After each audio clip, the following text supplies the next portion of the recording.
Sans se brûler les ailes, elle aurait eu 100 ans cette année. La môme Piaf, Gavroche de Paris, tirée du caniveau par une voix de stentor, est célébrée par la Bibliothèque nationale de France dans sa petite robe noire. Une exposition visitée par Ute Lemper, héritière allemande qui n'a jamais cessé de la chanter.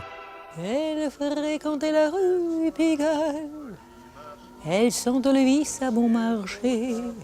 Elle était toute noire de péché, avec un pauvre visage tout pâle. Elle tombe amoureuse, il la quitte, il dit que tu es laide, tu n'es pas suffisamment jolie pour venir avec moi dans les quartiers lumineux de Paris. Et il la relance dans son quartier de la rue Pigalle.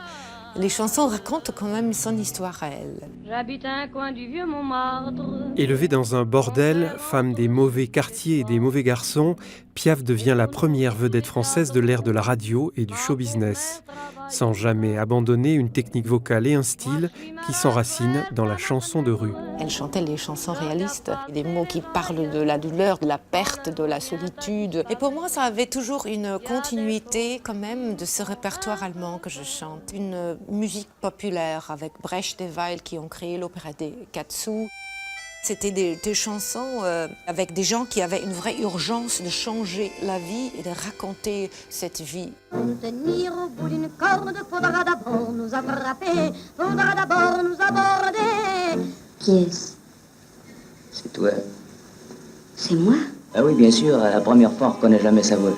Elle faisait partie d'un ancien monde, c'est-à-dire elle chantait sans amplification. Elle représente une époque magique qui est un peu perdue aujourd'hui. Des yeux qui font baisser les miens. Avec la musique digitale, tout est perfectionné.